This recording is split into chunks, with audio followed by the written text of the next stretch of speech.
आखिर भगवान शिव के हाथ में डमरू, त्रिशूल और गले में नाग ही क्यों रहते हैं?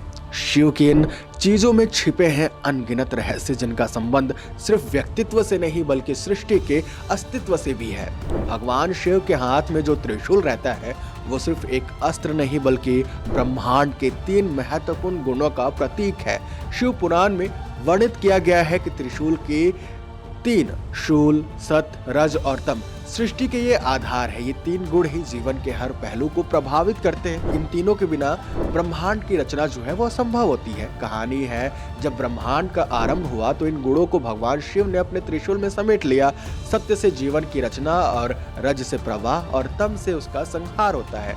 यही कारण है कि त्रिशूल भगवान शिव के हाथों में स्थिर है और ये तीनों गुण उनकी शक्ति का प्रतीक है जो सृष्टि की गति और संतुलन बनाए रखते हैं। चलिए अब बात करते हैं भगवान शिव के हाथों में डमरू की।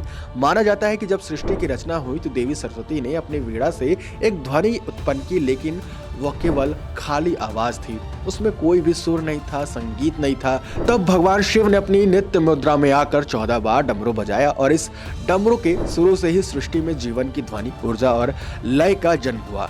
शिव पुराण के अनुसार डमरू स्वयं भगवान ब्रह्मा का स्वरूप है जो जीवन की सृष्टि और सुसंगति का प्रतीक है। डमरू से उत्पन्न होने वाली ध्वनि की लय और ताल ने ब्रह्मांड की गति को निर्धारित किया है और यह दर्शाता है कि भगवान शिव सिर्फ संहारक नहीं बल्कि सृष्टि के रचनाकार भी हैं। डमरू की आवाज ने ब्रह्मांड में ऊर्जा का संचार किया है जो जीव के अस्तित्व को सुनिश्चित करता है। अब गले में लिपटा हुआ नाग। शिव पुराण में बताया गया है कि वासुकी जो नागलोक के राजा थे, शिव के परम भक्त थे। सागर मंथन के समय जब देवता और राक्षस समुद्र मंथन कर रहे थे तब वासुकी ने रस्सी के रूप में काम किया था और मंथन से अमृत निकाला था। इस महान कार्य के बाद भगवान शिव ने उन्हें आशीर्वाद दिया और अपने गले में आभूषण के रूप में लपेट लिया जो उनके लिए वरदान था। नाग के साथ शिव के गहरे संबंध और रहस्यमय रूप दर्शाता है कि सर्प या नाग केवल डर का प्रतीक नहीं होते हैं बल्कि शक्ति और आत्मसंयम और अमरता के भी प्रतीक होते हैं। वासुकी की भक्ति से शिव का सौंदर्य और भी बढ़ जाता है और ये नाग अपने अस्तित्व में ही अमर हो जाता है।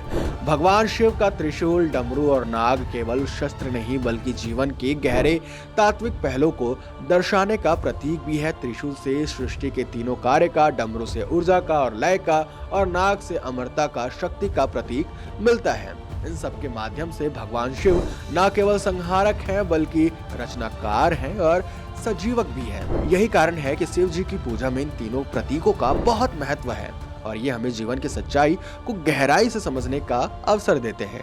इनके साथ जुड़ी कथाएं हमें सिखाती हैं कि जीवन में रचनात्मकता, संतुलन, भक्ति ही सबसे बड़ी शक्तियां हैं जो हमें सही मार्ग पे चलने की प्रेरणा देती है।